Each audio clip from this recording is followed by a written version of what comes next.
গোনার টাইম নাই।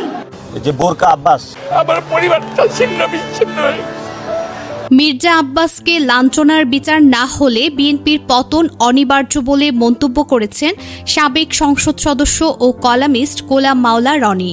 তিনি বলেন, এক মির্জা আব্বাসের মাধ্যমে বিএনপিকে হেয় করা হচ্ছে, এক মির্জা আব্বাসের মাধ্যমে পুরো বিএনপির রাজনীতিকে ধ্বংস করা হচ্ছে। শুক্রবার 13ই মার্চ নিজের ইউটিউব চ্যানেলে প্রকাশিত এক ভিডিওতে এসব কথা বলেন তিনি।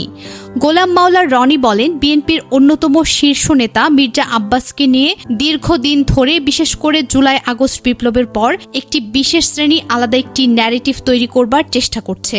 একটি মানুষকে জীবন্ত কবর দেওয়ার জন্য, একটি জীবন্ত মানুষকে পচিয়ে ফেলার জন্য, একটি সুস্থ এবং সবল মানুষের সারা শরীরে কুষ্ঠ ব্যাধি দ্বারা তাকে আক্রান্ত করার জন্য যে ধরনের প্রোপাকাণ্ড দরকার, খুব ম্যাটিকুলাসলি সেই কাজগুলো এই ভদ্রলোককে করা হচ্ছে। তিনি বলেন, মির্জা আব্বাসের ছেলের বয়সের চাইতেও অনেক ছোট নাসির উদ্দিন পাটোয়ারি। সেই নাসির উদ্দিন পাটোয়ারি উঠতে বসতে তার লোকজন সহকারে তাকে যেভাবে অপমান করছে, যেভাবে গালাগাল করছে, এটা কোনো অবস্থাতেই ভদ্র সমাজে শোভনীয় নয়। কোনো রাষ্ট্রীয় কালচারে এটি ধারণ করা হয় না।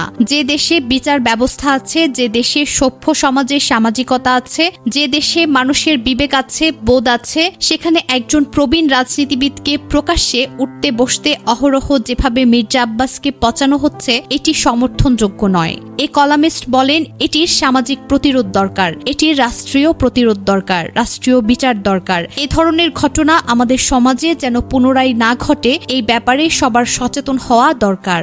এক মির্জা আব্বাসের মাধ্যমে বিএনপিকে হেয় করা হচ্ছে, এক মির্জা আব্বাসের মাধ্যমে পুরো বিএনপির রাজনীতিকে ধ্বংস করা হচ্ছে।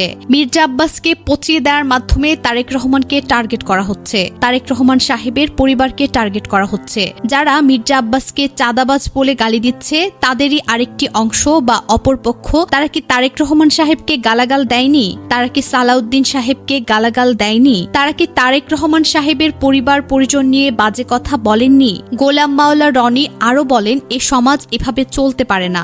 বোঝার চেষ্টা করুন, গণপ্রজাতন্ত্রী বাংলাদেশ সরকার চালাচ্ছে বিএনপি।